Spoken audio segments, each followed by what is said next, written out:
अनुलोम विलोम प्राणायाम और नाड़ी शोधन प्राणायाम, योग के ये दो बहुत ही महत्वपूर्ण प्राणायाम है, लेकिन इन दोनों प्राणायाम में बहुत कंफ्यूजन रहता है। काफी लोगों का मैसेज आता है कि सर इन दोनों प्राणायाम में क्या अंतर है, और कुछ लोग तो ये भी बोलते हैं कि क्या नाड़ी शोधन और अनुलोम विलोम प्राणायाम एक ही है। तो आज मैं आप लोगों के इस डाउट को क्लियर कर दूंगा। दोस्तों नमस्ते everyone, welcome to our channel Virendra strength yoga. My name is Virendra Kumar.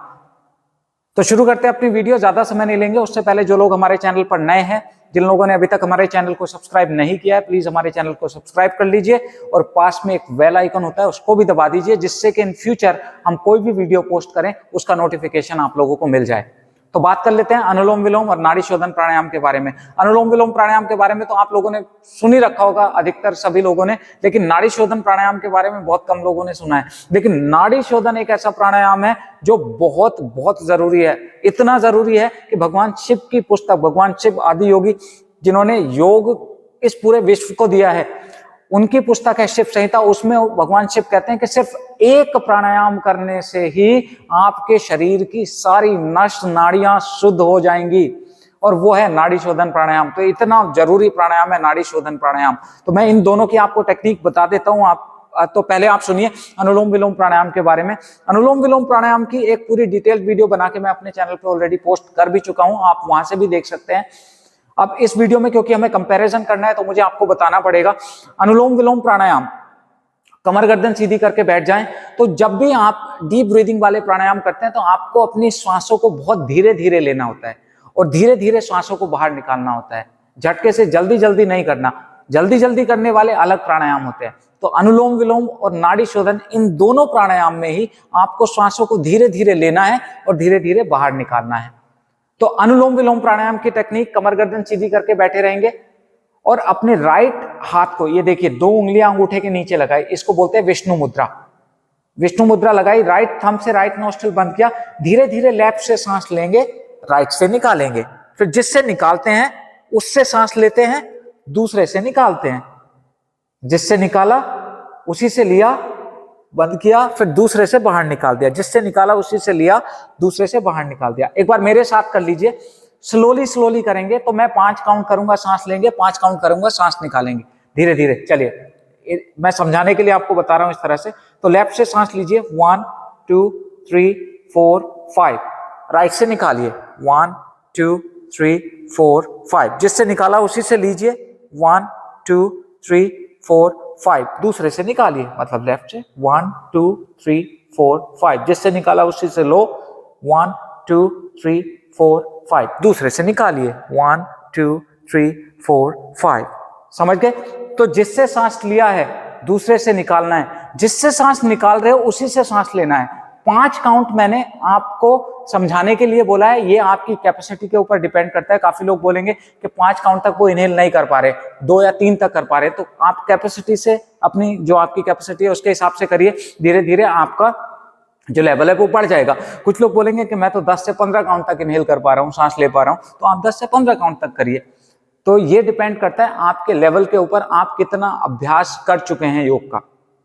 अब इसके फायदे, बहुत फायदे हैं। आपके शरीर में वात, पित्त और कफ, तीनों दोषों को बैलेंस करने का काम जो करता है ये नाड़ी अनुलोम विलोम प्राणायाम करता है। अनुलोम विलोम प्राणायाम से अगर आपका ब्लड प्रेशर हाई रहता है तो उसमें भी आपको बहुत फायदा मिलेगा। अनुलोम विलोम प्राणायाम करने से आप, अगर स्ट्रेस रहती है, स्ट्रेस भी दूर होगी, तनाव दूर होगा आपका, आपके जो ब्रेन है उसकी शक्ति बढ़ेगी, पावर बढ़ेगी, मेमोरी बढ़ेगी आपकी, और आपको एक आनंद की अनुभूति होगी अनुलोम विलोम प्राणायाम के करने से। अब यहीं पे हम बात कर लेते हैं नाड़ी शोधन प्राणायाम के बारे में।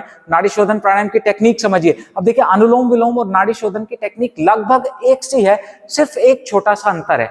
उस अंतर को आप समझ जाइए। स्टार्टिंग में तो सेम वही, विष्णु मुद्रा लगाई, राइट थंब से राइट नोस्ट्रिल को बंद किया, लेफ्ट से सांस लिया 5 काउंट तक, 1 2 3 4 5। अब सांस लेने के बाद सांस को रोकना है, 5 काउंट तक ही रोक लीजिए, 1 2 3 4 5, और दूसरे से बाहर निकाल दो अंगूठा हटा के, 1 2 3 4 5, जिससे निकाला है उसी से लो, सेम अनुलोम विलोम की तरह से, 1 2 3 4 5, होल्ड करो, 1 2 3 4 5, दूसरे से निकालो, 1 2 3 4 5, जिससे निकाला उसी से लो, 1 2 3 4 5, होल्ड करो, 1 2 3 4 5, दूसरे से निकालो, 1 2 3 4 5।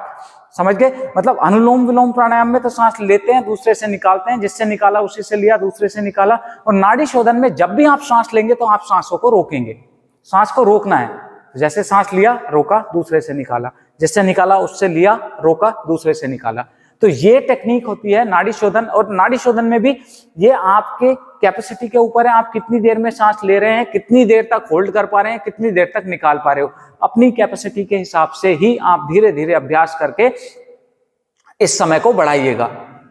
अब नाड़ी शोधन प्राणायाम से, जैसा मैं आप लोगों को बता चुका हूं कि भगवान शिव कहते हैं कि आपके शरीर में जो 3,50,000 नस नाड़ियां हैं वो सारी शुद्ध करने का काम करती है सिर्फ नाड़ी शोधन प्राणायाम। अब नाड़ी शोधन प्राणायाम कितनी देर करना चाहिए? भगवान शिव बोलते हैं कि आपको कम से कम 20 आवृत्ति नाड़ी शोधन प्राणायाम की करनी है। 20 आवृत्ति कैसे हुई? सांस लिया लेफ्ट से, रोका, राइट से निकाला, राइट से लिया, रोका, लेफ्ट से निकाला, ये एक आवृत्ति हुई। धीरे धीरे करेंगे, इसकी 20 आवृत्ति करनी है। और नॉर्मली जब भी आप कोई प्राणायाम करते हैं तो कम से कम 10 से 15 मिनट आपको प्राणायाम का अभ्यास जरूर करना चाहिए। क्योंकि क्या होता है, आप लोग प्राणायाम करते रहते हो 1 से 2 मिनट और वैरायटी के चक्कर में रहते हो, ये वाला भी कर लें, ये वाला भी कर लें, ये वाला भी कर लें, तो उससे आपको ज्यादा फायदा नहीं मिलता। फिर आप लोग बोलते हो कि योग से फायदा नहीं मिलता। योग से पूरा फायदा मिलता है, लेकिन कब मिलेगा? जब आप उसको सही तरीके से करेंगे, सही क्रम से करेंगे। तो आपको जो नाड़ी शोधन प्राणायाम है, आसन के बाद और प्राणायाम शुरू करने से पहले इस प्राणायाम का आप अभ्यास करोगे तो आपको बहुत लाभ मिलेगा। तो कैसी लगी है वीडियो दोस्तों, मुझे कमेंट करके बताइएगा जरूर। अच्छी लगी है तो ज्यादा से ज्यादा लोगों तक शेयर कर दीजिए। और इन फ्यूचर हमसे किसी टॉपिक पे वीडियो बनवाना चाहते हो तो नीचे कमेंट में जरूर लिख दीजिए, जिससे हम उन कमेंट को पढ़ें और आपके लिए उस टॉपिक पे वीडियो बना दें। तो आज के लिए बस इतना ही, मिलेंगे अपनी नेक्स्ट वीडियो में। तब तक के लिए नमस्कार।